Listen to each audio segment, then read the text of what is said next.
Welcome to Cycling Fashion Week, the only global podcast purely dedicated to cycling style, cycling fashion, and cycling culture. I am your host, Alex. I am joined by my regular co-hosts, Warren and Tony. And as always, Cycling Fashion Week is brought to you by our good friends at Le Club. LeClub.cc is the go-to destination for the hottest premium cycling apparel. Shop brands like MAP, Universal Colors, Fingers Crossed, Quack, Sweet Protection, Alba Optics. They've got everything.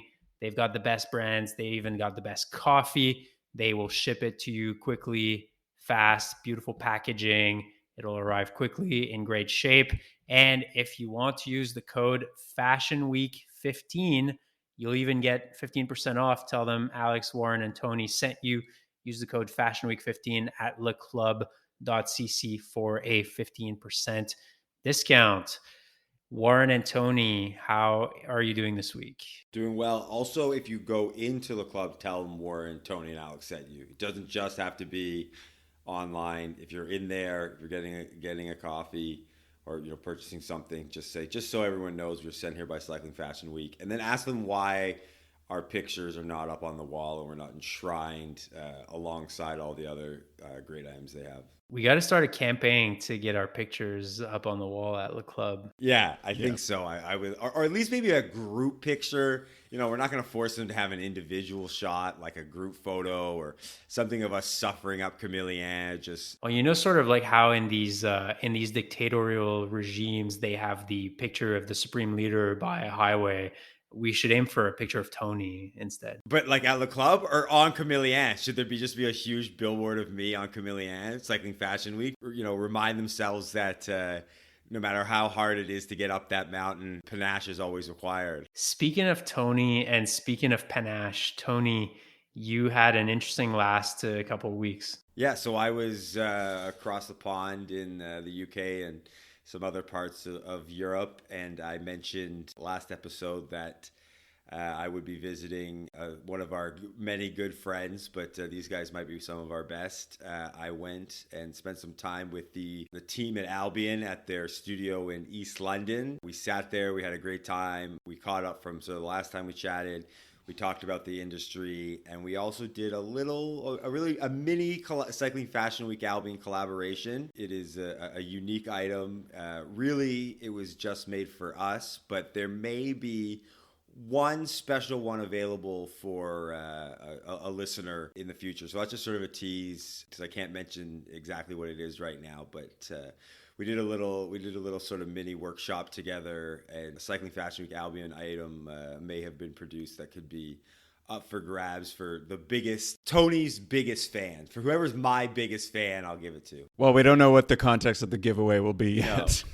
So that's not actually how you will win it. Why are you saying may produced? It was produced. We just can't say what it is yet. I don't know. I always feel like that's like how these like cryptic you're a marketing person, Warren. So all this cryptic stuff, build hype, never say, I mean, we now that we've interviewed quite a few people, we've talked to some that are more corporate than others, and you can see it's always never say what you actually think, and always sort of give yourself an out, right? Like, I guess the whole thing is if something goes awry and Albion calls up and says, listen, we don't want to give that thing away. Like, we completely changed our mind.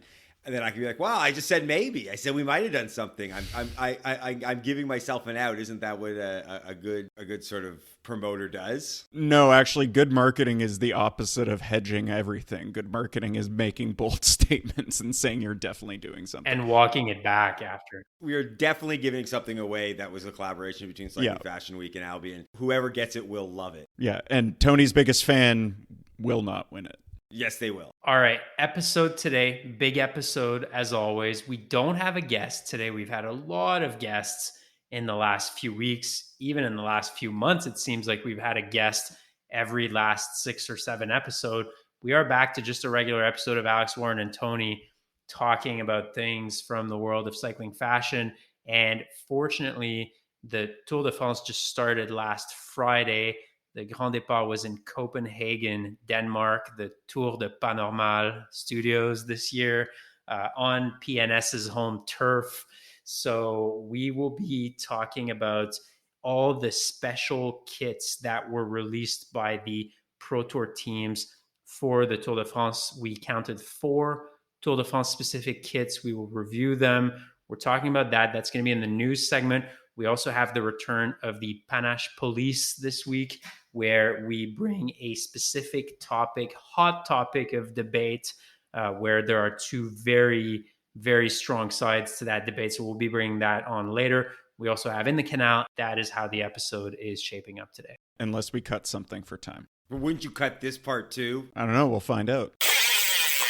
Okay, news, releases, new stuff that came out. So as I mentioned in the introduction, this will be mostly focused on the Tour de France specific kits that were announced by the various Pro Tour teams over the last few weeks. But before we do that, there was one release by one of the prominent brands out there that we follow that we wanted to talk about. And it's the release of the men's Pro Team gravel jersey by the grand doyen, or the big daddy of cycling brands, Rapha.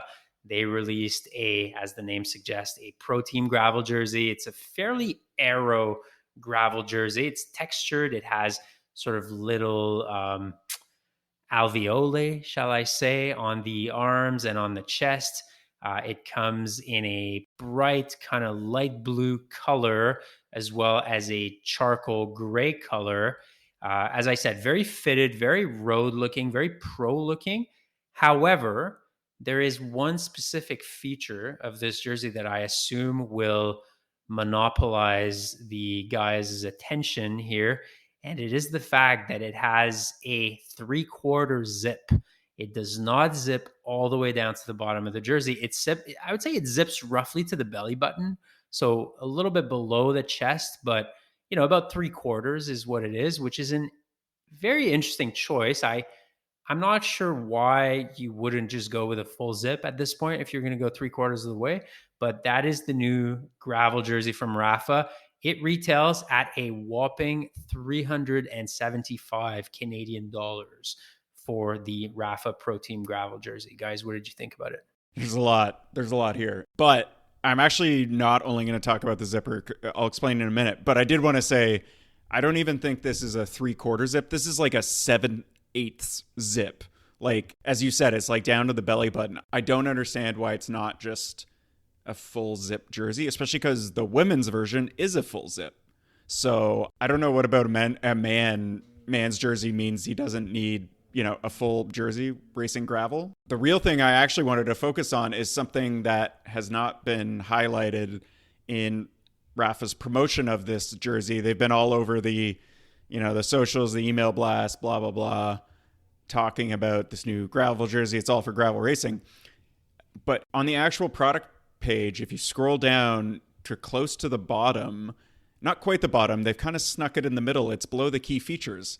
I'm just going to read it verbatim, what is written on the website, because it relates to a pretty high-profile event that has been happening in gravel cycling, a very tragic and unfortunate event, but I'm just going to read it.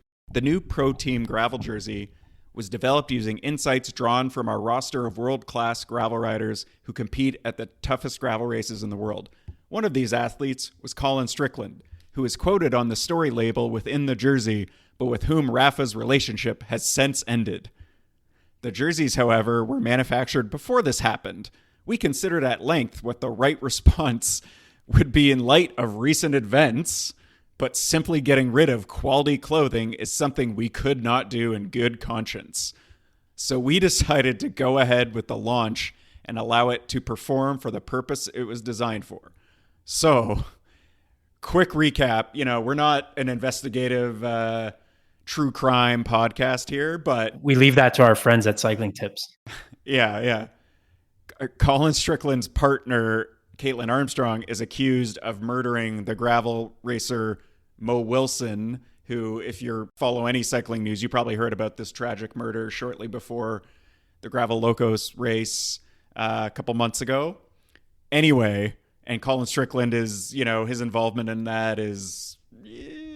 there's a lot of things to unpack there that I'm not going to comment on. I do think that's a very interesting and a pretty big thing you might want to warn people about, because some people might feel weird about wearing a jersey with a quote from him right now. It just seems kind of an odd thing to bury in there. I actually didn't realize it when all I could pay attention to when I saw this jersey was that 5/6 zipper. But I also think that's just kind of weird. And I find it very strange that their statement just says recent events, doesn't even mention like the tragic killing of Mo Wilson. It's just very strange. And the jersey's ugly. It's a huge mess. And for that reason, this is trash. I mean, I didn't see the relationship to Colin Strickland. Warren's a bit more of an investigative journalist than I am. So I feel like my take that the sleeves are too long now seems a bit trivial. So yeah, this is a no for me, but I'm not going to really elaborate after what Warren talked about. Let's move to the Tour de Panama Studios that is starting in Copenhagen. Okay, so 4 team kits were released specifically for the Tour de France that started in Copenhagen last Friday. We're going to go into each and every one of them. Let's start with Bora Hansgrohe. So the German team replaced dark green on its kit with white. They've got a kit.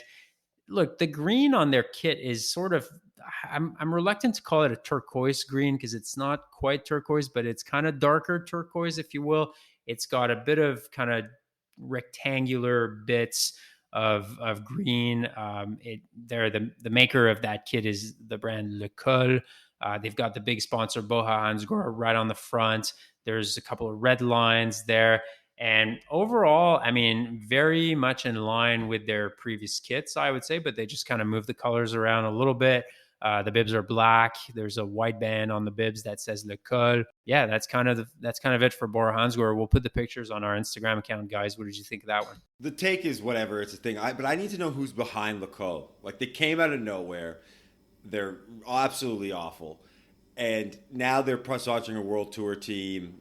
Like, whose money is behind this? Because they're definitely not a like young garage startup thing. So is this a sort of a hidden corporate company? Who's funding the call that they've gone from I've never seen it to every new cyclist is wearing it to now providing kit for a world tour team? Bradley Wiggins was involved with it originally. He is no longer. I think it was like on the verge of bankruptcy or something, the company, and it was bought by I don't know who, because I didn't know you were going to pose this question, so I haven't done my research. Yeah, no, I didn't do any research either. Yeah, well, we don't bother. But anyway, I know he was involved at the beginning, but that is a good question because they also sponsor like every Strava challenge there is these days. You know, you can get a $50 off thing just by riding like 100 kilometers in a month or something, you know? So I don't know.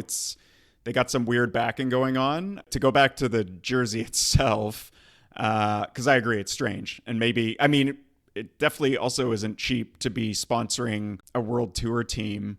So they've got some weird backing. But anyway, the jersey itself, I actually look at this and I kind of see a Tetris because of the way you describe the like different angles of the different blocks. And I like it. I like the pinstriping. I think that's kind of nice. I like the white. I mean, sometimes I think usually I like busy and sort of loud in Pro Tour team, but for some reason this doesn't work as well.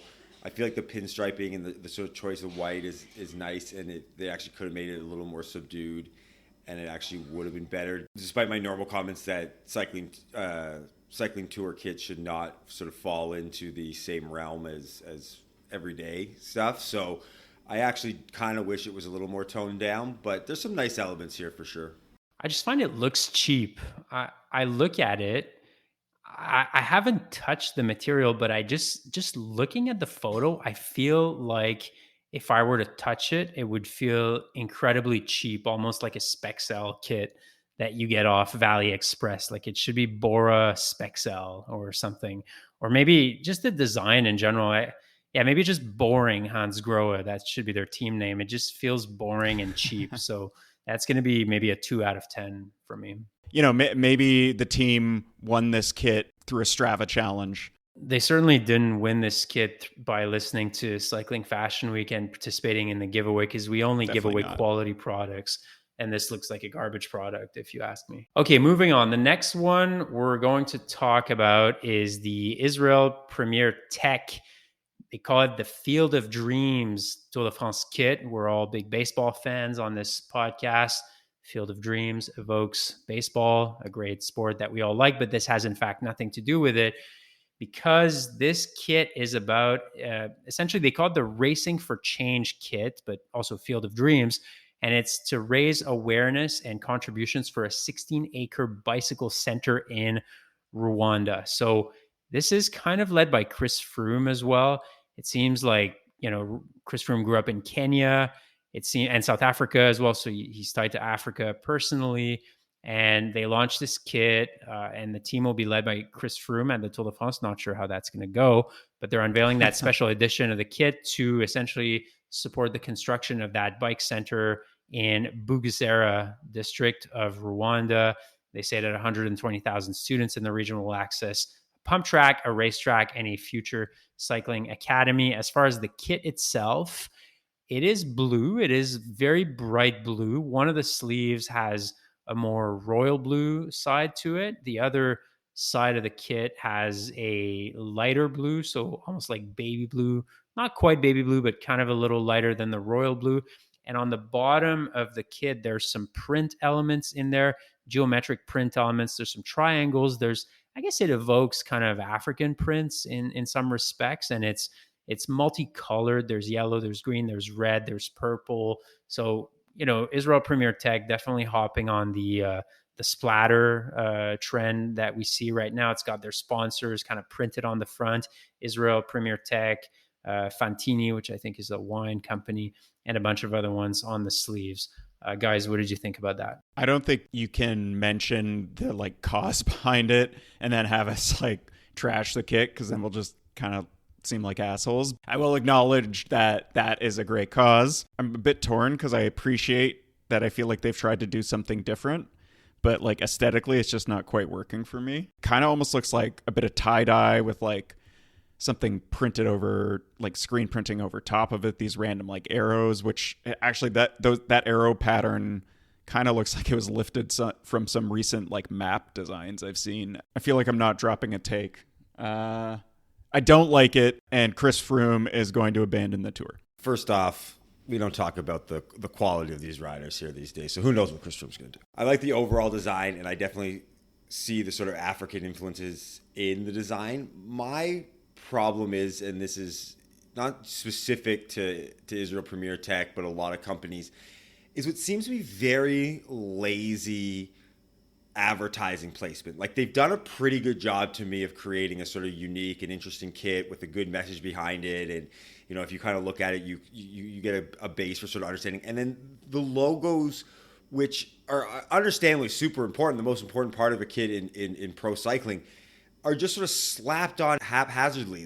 Why can't these designers think how to integrate it a little bit more? Obviously you're all waiting with bated breath because we're going to, upcoming, we're going to talk about the Rapha Palace, and they have done a good job. They still got their logos on it, and they did it, a good one with the Giro version as well, to sort of bring in the logo as part of the design. Whereas this looks like a jersey. They designed the whole thing with the African imagery and the kind of color fade and stuff like that. And someone's like, oh shit, we need to put some logos on here. All right, white logos, wherever you can fit them so somebody can read it. And it just, to me, that part is really lazy. And it takes away from what overall could be a lot nicer kit if they thought a little bit deeper about the logos, which are so important to pro team kits. That's what they're there for. They're essentially a billboard. Overall, I'd say I like it, but because of that, I'm so annoyed that I don't like it. But I like the cause. I want to not like the cause. I just want to have an opposite take to you guys, but I feel like I'm going to sound like a jerk if I'm against a fundraiser for Africa. But look, I like the kit. I like Tony. I like the African print on it. It's actually a form of Rwandan art called imigongo. So I thought I should mention that.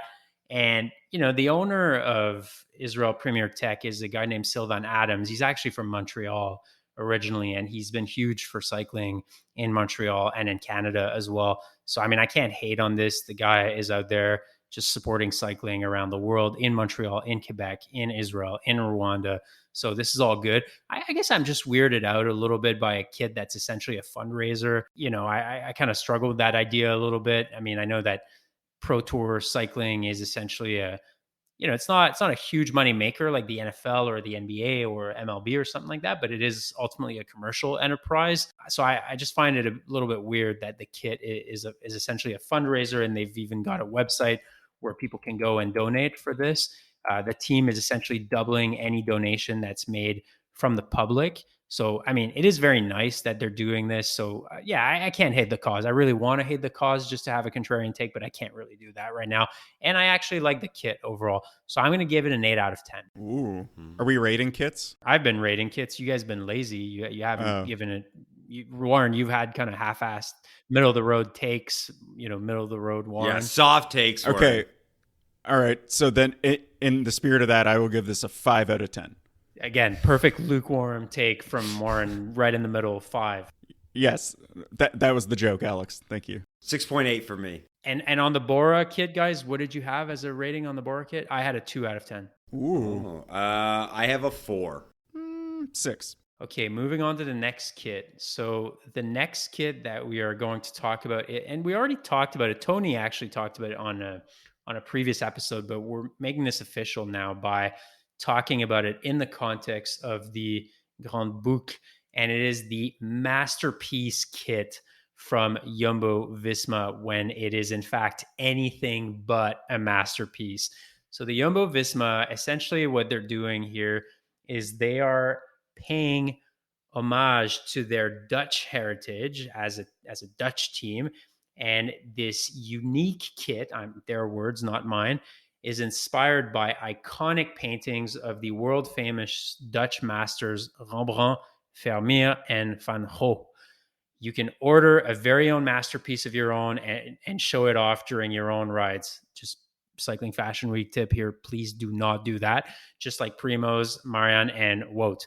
So essentially the masterpiece kit, what it is you look at the jersey and it's kind of like an oil canvas, and there's paint strokes on it, paintbrush strokes, and there's the signature of Rembrandt, of Vermeer, and they're evoking various works by these 3 Dutch masters.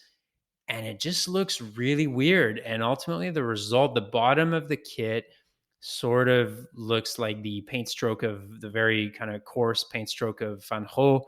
The middle part, I guess, would be the Rembrandt bit, and then Vermeer. I think, where's Vermeer on? Anyway, it's so confused. It's so complicated. It's all over the place. The colors are all on top of each other. And ultimately, when you mix a whole bunch of colors together, you mix some yellow, some red, some green, some blue, some purple. What does it end up looking like? It ends up looking brown. And ultimately, this looks like a brown kit. And we referred to it as the poop kit on a previous episode.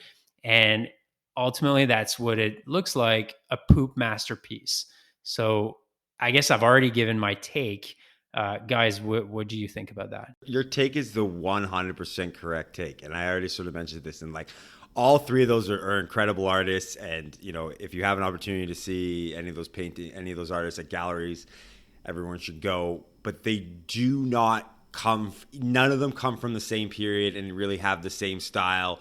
Vermeer and Rembrandt are a little closer in a way with some more realism, but like this is sort of rap rock of cycling kits, where it's just 2 genres. Yes, they're music, but they don't go together. So the artists they chose, and I get they're the most famous Dutch painters, they don't work together. It doesn't fit, and like you said, it just melded into this like weird brown kit. And then I'm gonna reiterate my comment about the awful logo placement. No thought.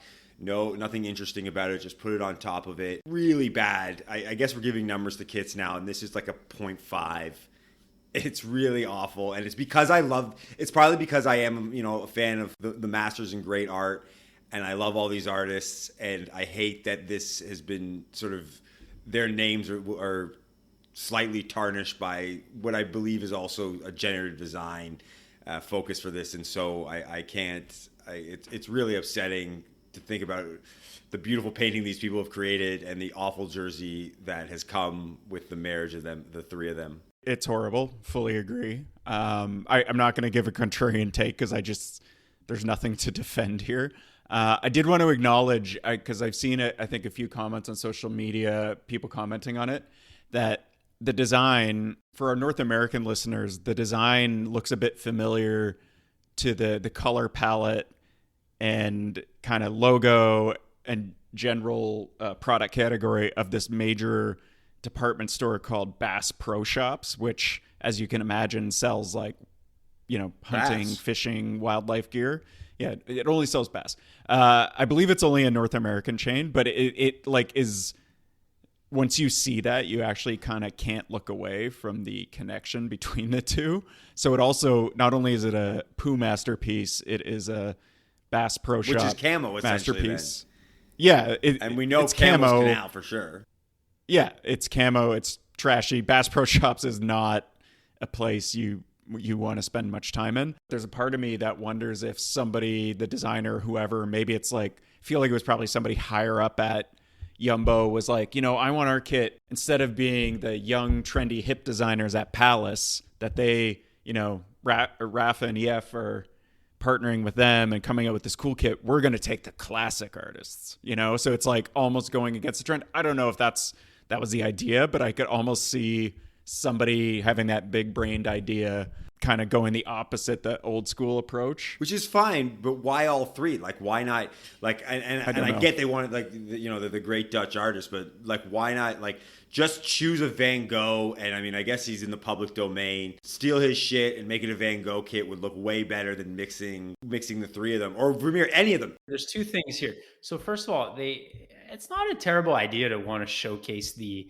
artistic heritage of the Netherlands by doing that. I actually don't hate the concept overall. To me, what's wrong here is the execution. The execution is awful. I mean, you basically superimposed three works by these artists. And also what I don't like about it is they went the easy route here. They went for the artist, like the pop artist that everyone knows, that everyone likes. And it's okay, sure, that's fun. I get it. They're not going to pick up a copy of early Netherlandish painting by Erwin Panofsky and then, I don't know, put up like a Van der Weyden or a Van Eyck there. They went for the easy route, but it's just the execution is so bad that it ends up looking like a textured brown. And who wants to wear a kit that is textured brown? Now, I know that earth colors have been all the rage in cycling the last couple of years, but generally speaking, when you see brown kits, they're more like chocolate brown or toffee brown kind of thing. And this one here is really poop brown. And when you look at the texture along with it, it accentuates the poop texture. And it could be a certain kind of poop, but it's very bad overall. And I'm going to give it a negative out of 10. Is it? Yeah, I believe the Netherlands are below sea level, right? I think, is that correct, guys? Yeah. I think I read that somewhere. The Netherlands are actually below sea level. So in honor of the Netherlands being below sea level, I'm going to give it a negative number out of 10 because the execution was very lackluster. Negative what? What negative number? Yeah, let me see. Hang on. Let me Google altitude of Amsterdam. It's -2 meters. Amsterdam is at -2 meters altitude. So this is a -2 out of 10. The question is, I agree with you about the execution, but would it even be possible with those three artists and their differing styles? Is the execution even possible? Like, could someone have made this evoke all three while still, like, I just don't think it was possible. Like, I completely agree with you, and it makes sense, right? You want to put up the big hitters, right? The big names. So I get the choice of the names, but I just don't think that the stylings could have ever gone together. They made a kit out of Piet Mondrian's art in the past. Like, it's been done before. Obviously, this is that's what I'm saying. If you older, more Van classical Gogh. masters, so it's pretty difficult to put that on a kit and do it well. It's an interesting idea, but again, execution is everything. And I don't know, are you going to put the music lesson by Vermeer on a kit or the Arnolfini portrait by Van Eyck? And it's very difficult to execute. So maybe stay away from it. Okay. And the last one we are going to talk about, and it's really a last but not least situation here. And Warren alluded to it before, and it's EF Easy Post releasing a special Tour de France kit in collaboration with Rapha and Palace Skateboards. The kit is going to be worn both by the men's and the women's teams at this year's Tour de France. The women's team is actually EF Education Tibco SVB special kit with Palace. So the pink remains. It's the same traditional EF pink. It's got the white armband from Rapha, but that's about as much as you will find of the old kit on this kit, because the rest of the kit is in fact very, very different. In the 2020 Giro d'Italia Palace kit, you had some ducks on there that were very funny. My daughter would have actually loved them, but this time around we have dragons. They're kind of futuristic, alien-looking dragons. On the women's kit, there's actually the female sign on it, so the round with the downward cross. And the men's kit is a little bit different, but it has the dragons on there as well. And what's very interesting about this one is they also released a special edition of the Cannondale System 6 Super Slice and Super 6 Evo with a specific paint job. The Super 6 Evo will be commercially sold alongside matching POC helmets and Croc shoes. Special paint job, same thing. It's got the pink, it's got the blue, it's got the white. It says Cannondale on it, but it also has the Palace logo, the dragons, actually a variety of Palace logos. Just right next to the crank, it says Palace System 6. So guys, what did you think about it? I want to start by saying that the kit EF did with Rapha and Palace for the Giro, whatever year that was, a couple of years ago, I really like that. And I can't help but look at this kit and feel like they've tried to just do the same thing again. Like you mentioned the little characters and how there was ducks on the last one and now they've got these little dragons. Like to me, that's kind of a perfect example of they're just like almost like trying to check the boxes to make sure they had the same elements. Like that old Giro kit had the sort of the triangle in the middle as the shape, and now they've got, I mean, this at least makes a bit more sense, I think, having like incorporating like a gender symbol. So to me it all, and then the bike also kind of looks similar. It like the same, like they're like the kind of like the wacky bar tape. It looks like there's stickers all over the place, and you know, maybe that's an intentional, maybe they viewed it as like a sequel. In a way, I'm disappointed that it's not like another left turn. Like that first Giro kit was like, it was a total left turn from what we've seen in the Peloton. And this is, it's like a sequel. I don't like it as much as the Giro kit. I'm not sure I can totally put my finger on it. And I'm just, I feel like I'm just kind of just a little disappointed that it wasn't crazier. I still appreciate the fact that it will stand out and that kind of thing. But I just, it feels like, you know, it's the sequel is not better than the original. I almost don't want to say anything, but I just like talking, so I'm going to do it. But like Warren just nailed that one, right? Like it's a very cool kit. Rapha and EF and Palace are sort of competing with themselves in what they do, not really the other teams. So it has to be compared to the Giro one. And you're right. I think that it didn't take enough of that sort of second left turn, because this isn't sort of Palace's one note either, right? They definitely, if you look at their sort of greater range of stuff, they're capable of doing so much more. And I think that this kit did seem like a sequel. It's not quite as nice as the Giro kit, and I would have liked to see, considering how much this team is willing to push the boundaries of their kit, to go away from that Giro, like do something wild again, but almost on the opposite side. Not so opposite that it's Jumbo Visma, like that's too opposite, but like another kind of end. So this is good in its way, and I got a lot of messages and people want to get it, but it's not as good as I think they could be. And you're right, it is not Godfather 2. On that note, Tony, do we think if the Jumbo design was on the EF kit, people would love it? If it said Palace, if it was the Palace, yeah. I mean, maybe. I mean, Palace is to bore everybody with the comments about me starting as a skateboarder or whatever. Palace actually came out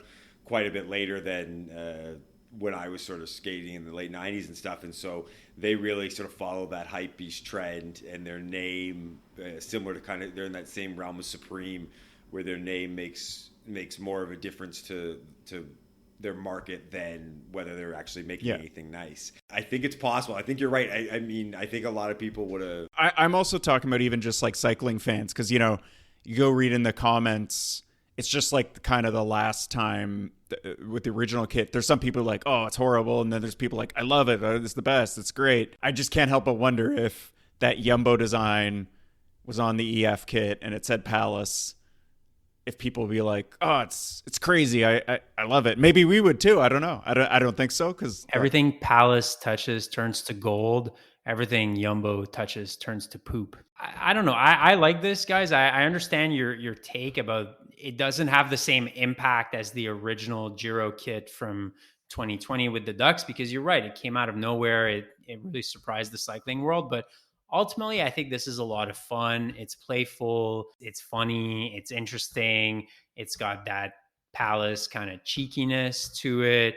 I don't know. I like what EF is doing in general. They're making things fun and new in cycling. And for what it's worth, I actually really like the bike as well. Now, this is going to be an obscenely priced special edition Cannondale. So very few people are going to buy this overall, but it's just a fun bike overall. I think it's pretty cool.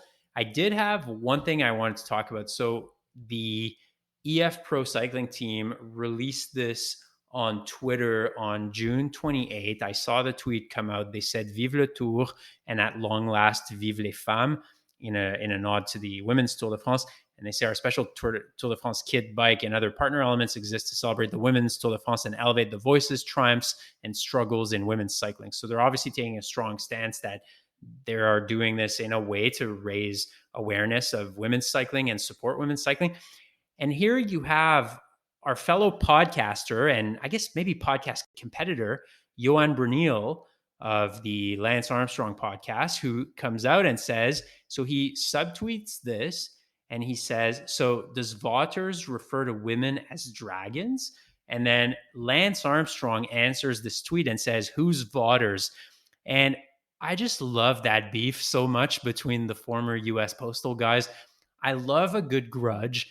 And I love how much Johan Bruneel and Lance Armstrong just absolutely hate Jonathan Vaughters. I just want to put it out there to Johan Bruneel, Lance Armstrong, and Jonathan Vaughters. You are welcome to come on Cycling Fashion Week and hash this out as a big family.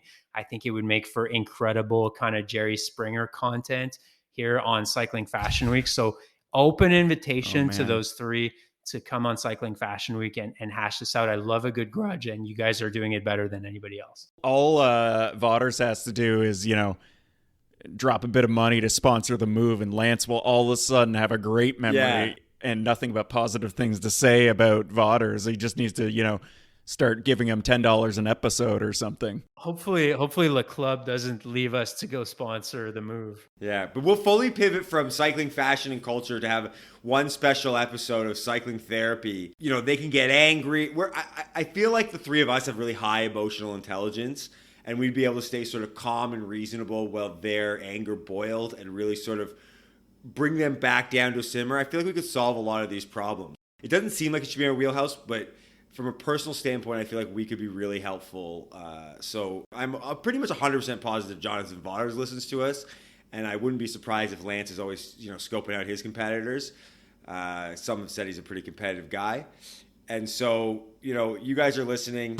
Shoot us an email, cyclingfashionweek@gmail.com. We'll set up a thing. We can take care of this. So EF Easy Post Kit, what's the rating on this one, guys? I'm going to give it a strong 7 out of 10. I'd say 7 as well. I think if it was the first iteration, it would be higher. I'm going to give it 6.9 out of 10. Nice. Okay, next segment, the Panache Police. The Panache Police is the segment where we discuss the hot topics, the important issues, the raging debates in the world of cycling. So it's rants, opinions, debates about topics that are extremely controversial in the world of cycling. Before I go into the actual debate, this is the Panache Police. I just want to say that I also invented the Panache Pass. And that's when someone has a lot of panache, they do something on a ride that they're not supposed to do, like wear white shoes with black socks or black shoes with white socks.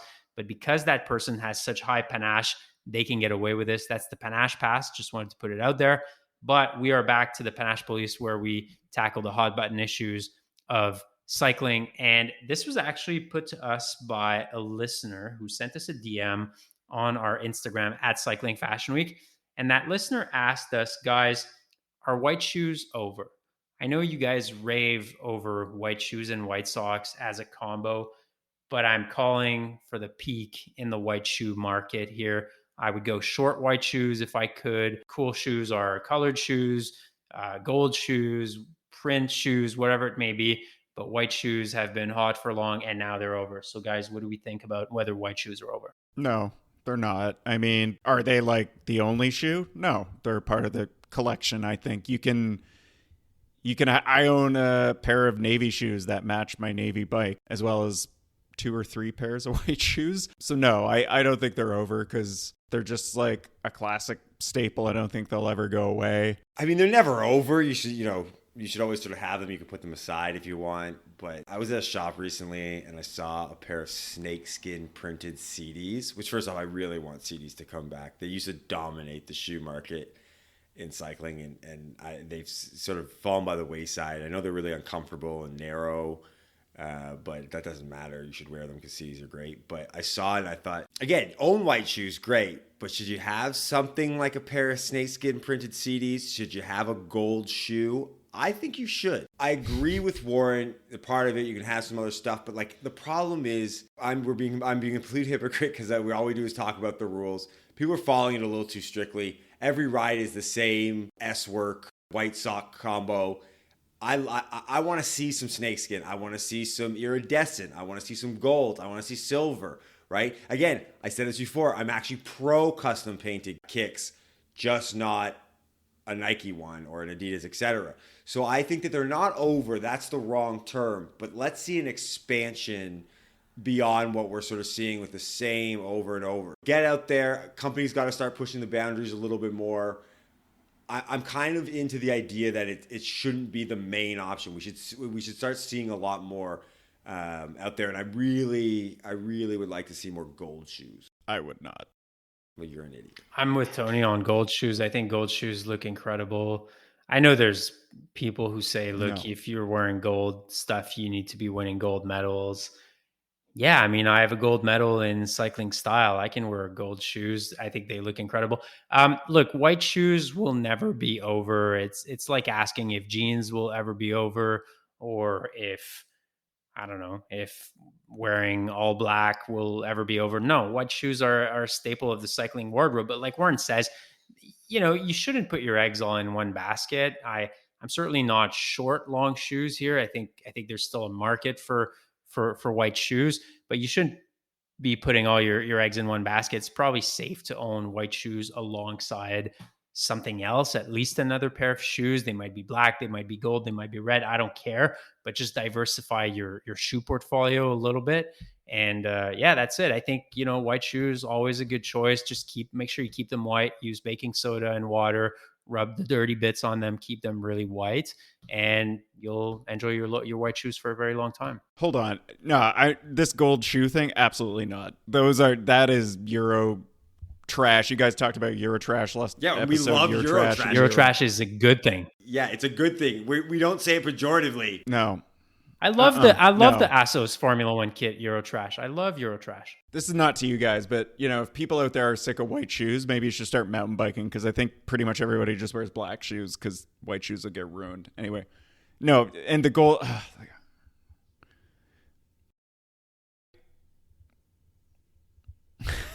I like snakeskin. There's no way you could wear a pair of CDs with those feet. You wouldn't even be able to try them on. It wouldn't fit. Like it's basically fit for the width of a pencil. I wouldn't even think of looking at CDs if I were you. No, I'm not going to. I just laughing at the fact you brought up my feet this time. Yeah, fuck. I wasn't even gonna say it, but I'm pro snakeskin because those looked amazing. But yeah, no, gold shoes are over. Debatable whether they ever started, but. Okay, next segment, Into the Canal, the flagship segment, I should say, of this podcast, where we throw something we don't like from the world of cycling or cycling fashion into Montreal's La Chine Canal. Alternatively, in recent episodes, we have debuted the opposite of a canal, and it is called a camélien. And that's when we really like something, or something that we want to give kudos or props to, we essentially call it a Camillien being the hardest climb in the history of cycling. So who is starting this week with the Canal? Tony. So first off, I'm going to do kind of like a semi-canal because this is actually from a listener, and sometimes you do listener canals. This one I just need to bring up because I can't believe that this exists. They were asking us to throw this into the canal, and it is a Bluetooth speaker on a group ride. And I actually just didn't believe anybody would do that. And so that's why I need to bring it up. I have my own personal canal I really feel passionate about. I want to throw in, but I wanted to just mention this because that is not even canal. It's St. Lawrence River. I can't believe that someone would play top 40 music on a speaker on a group ride. It's very annoying when someone does it individually, but then you're just sort of in passing past them. But please don't do this. Please be more respectful of people. Don't make other people listen to your music and also create more noise and confusion amongst a sport that needs to have a high level of communication. So let's not do that. And then my actual canal, I'm throwing English Canada. I'm taking French Canada, I'm taking Quebec out of it because they have Le Braquette and Peppermint, and I think a couple others that aren't coming to me on the top of my head. But as far as I'm aware, there are no the English side of Canada making any decent kits, anything that's making any waves. I'm sure some guys made some kits with 3 of their friends and they'll send a message and say, we make kit. I'm not talking about that. Great. Maybe even it's nice. I'm talking about like a company that's kind of actually pushing into the market of cycling fashion. It's really weird and kind of annoying because I know that the Toronto scene and the Vancouver scene are quite big. I don't really care or know what's going on in Calgary, but it's probably nothing. It's really disappointing. I'm throwing all of English Canada, except for me and Warren, because we already provide you with a great cycling fashion service. So we're exempt from needing to start a kit company. But that goes in the canal. I do want to give a shout out. I know there was a company out of Vancouver called Funeral. They were doing great stuff and they just seemed to disappear one day. So if those guys want to start up again, I'll promote them. Someone from the English speaking part of Canada, please make some cool kit and help put Canada on the cycling fashion map that more than we're already doing. I mean, our good friend Prempton did make a good high park kit. I mean, he did it in collaboration with Q36.5, but he didn't start a brand. But I mean, there was some creativity there. Yeah, but that's not the same. That's not what Tony's talking about. He's talking about, I'm not disparaging that jersey at all. I'm just saying that's not the same thing as like creating a whole brand with a name and brand identity. You could also throw English Canada in the canal for, we've been talking about the Tour de France kits earlier. There are 4 Canadian participants in the Tour de France, 4 Quebecers overall. Not to brag. Is Mike Woods a Quebecer? Now he is. He's a Quebec resident. Oh no, that's not what I mean. I mean he's from Ottawa. He's an English speaking Ontarian. So which side of the river did he choose to live on? Listen, I'm not going to deny it. I mean, I hate giving you any credence towards your comments about English Canada, but in terms of cycling, you're right. I think what Tony's saying is Quebec is the beating heart of cycling in Canada, and yeah, that's fine. That's okay. Okay, I'm going to do my canal, and my canal this week. So I've actually been riding my commuter bike more this year than at any time in the past several years. I have this nice specialized hard rock mountain bike from the early 1990s that I set up as a commuter bike with a basket in the front and a baby seat in the back. And what I do is I bring my daughter to daycare in the commuter bike every morning. So I've been using Montreal's bike paths a lot and actually enjoying them. I think they're great, fantastic cycling infrastructure overall for more commuter style cycling. A couple of weeks ago, we threw commuting in Lycra or commuting on a TT bike or commuting in a kind of sports way into the canal. That's not what commuting is about. Commuting is about getting point A to point B. But what I'm going to throw in the canal this week is e-bikes. And I just want to preempt this, that I am totally aware that there's an inclusivity aspect to e-bikes, that they give people who might have disabilities or who might be older or who might be less fit the opportunity to take part in cycling. And I totally respect that. And I actually like that aspect of e-bikes. And that is not what I am doing here. I'm throwing e-bikes in the canal for a very specific reason. And it is for the reason that they are just flat out dangerous when they are going next to other bikes on a bike path. I have seen some e-bike behavior on bike paths that is totally reckless. The very busy commuter bike path in Montreal at 8 a.m., rush hour, there's essentially a sea of bikes that are commuting there. It almost looks like Amsterdam or Utrecht.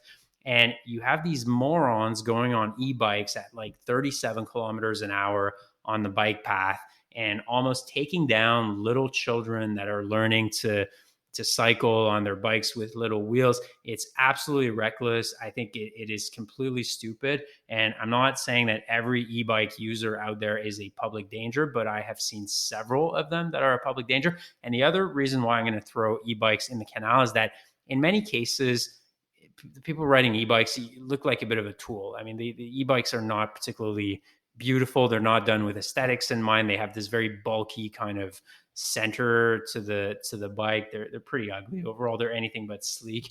So 2 reasons: aesthetics and safety.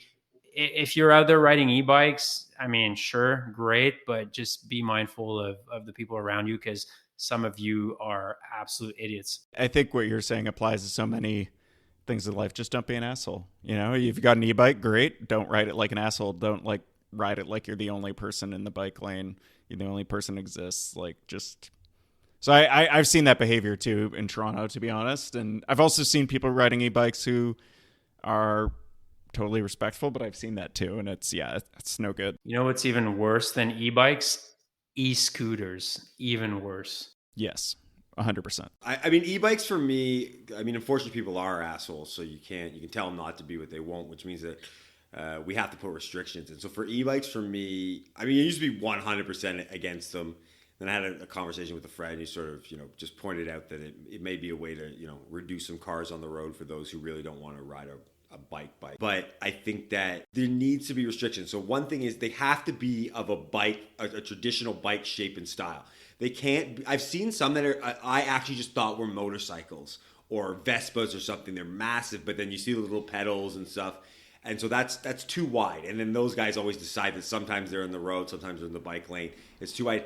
And then also speed. They need to be limited to like 25K max, because even 30K, which for a lot of road cyclists say, well, that's not that fast. But as someone who rides a lot with friends and family who aren't road cyclists, like getting up to that pace is actually a pretty decent pace. You're riding 30K plus an hour. And so it does take some skill, especially in tight areas, to sort of maneuver a bit better. So someone who hasn't really in a way earned the ability to go that fast, riding at 35K on this scooter that essentially looks like a Vespa is just a total danger. It's ridiculous. So I'm not completely against them. They do look stupid. I'm not going to deny that. But I do like the idea of reducing cars on the road if we can do that. But we definitely need strong restrictions. And for sure, no way should these bikes be allowed to have any sort of Vespa, moped, motorcycle size and styling. They should be restricted to a sort of more typical cycling shapes and dimensions. And very often the people that ride them don't have great bike handling skills either. So it's just doubly dangerous. Yeah, and I think some of those gaps, I don't know what the limit, I know they are limited, but I think they're limited pretty high, like 35K an hour. Which if you don't have great bike handling skills and you're ripping 35K an hour trying to weave through, people riding on their single speeds and their commuters and stuff, that's just I'm actually sort of surprised I don't see more accidents with them. Okay, Warren, your turn. This is going to fall into the category, as we sometimes worry about. I think Tony mentioned in a recent episode that we really should have started an Excel doc to be able to track what we've done, because I maybe have done this before, but you know what? We've gotten some new listeners over the last several episodes, so I'm just going to do it again, and if I have, and apologies to our OG listeners if I have, but I'm going to throw into the Canal summer base layers, just wearing a base layer in the summer, but more so the marketing of summer base layers, the thinner mesh ones where, they try to position it as it cools you while you ride. Adding a layer to wear in the warm weather, it does only one thing. It makes you warmer. I don't buy into this idea that it regulates your body temp. It only regulates it to go upward. They're so uncomfortable. I've tried it. I fell for it. I fell for the marketing. I bought a couple of Rapha mesh summer base layers, sleeveless base layers. And I wore one on like, I don't know, a 25-degree day once, and I was dying. I was just like, I thought I was having like heat stroke because my body temperature was up so high. And then I thought of this because this morning Tony and I were out on a ride, and it was, on the cool side for late June morning ride. I think it was about 15 or 16 degrees.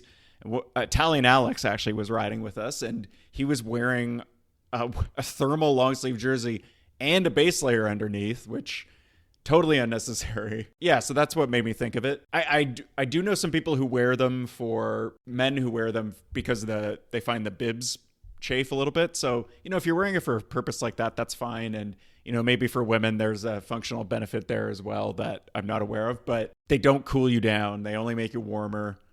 My summer base layers I now wear as fall base layers. I mean, I sort of always wore them as sort of a fall, or like this morning I had a base layer on. Of that kind of mesh style, but I don't think I've ever worn like a one in actual summer. I mean, I want jersey unzipped, chest gleaming, chain hanging, and that's just going to get in the way of the style. But also, yeah, like this idea that it would make you cooler somehow is just ridiculous. Like, you're still putting material on top of yourself, and then I have sometimes worn it, and then it's gotten warmer than I expected, and getting those things off after you're like a sticky hotter ride, you look like you're trying to break out of a straitjacket or something. But yeah, I never understood it when I would see people doing that in like a 30-degree day with a base layer on. Oh, it's a summer base layer. You do see some pros wearing them like during the tour, but I think some of those pros are like so skinny that they probably are cold in the like hot July weather, But I don't get it. I'm not against base layers. I just, summer wearing them on any day above like 20 degrees to me is like suicide. I just find they look pro. When you open your jersey, you're wearing a base layer. I disagree. You look super pro. So I'm willing to overheat to look pro. I do agree. Actually, I do think they look pro having a base layer. I just will never wear one, really. Lance never wore a base layer. Lance is not a style icon. Although he would chill for base layers though. If someone offered him one free base layer from Decathlon, he'd be saying, "Oh, you know what would have made me win 8 tours if I had a base layer." Okay, that's it for another episode of Cycling Fashion Week. Thank you, Warren. Thank you, Tony. And thank you to our friends and sponsors over at Le Club, leclub.cc. They have the best, the most exciting cycling brands from around the world. Leclub.cc is your go-to destination, your one-stop shop for the hottest premium cycling apparel. They have MAP, Universal Colors, Fingers Crossed socks, Quack, Sweet Protection, Alba Optics, and they also have the best coffee in the business, and they're also very nice people. Tell them Warren, Tony, and Alex sent you. And in fact, if you use the code FashionWeek15, you'll get 15% off your order. How nice is that? 15% off on some of the best cycling gear you can get out there over at leclub.cc. That's it for this week's episode of Cycling Fashion Week. We'll be back in a couple of weeks. Enjoy the Tour de France. It happens only once a year. Always very exciting when that happens. So definitely follow the Tour de France. We'll be talking about it. Send us DMs, send us emails. Our Instagram is at Cycling Fashion Week, and our email address is cyclingfashionweek@gmail.com. Thanks, everyone, and we will see you in a couple of weeks. Who's Vodders?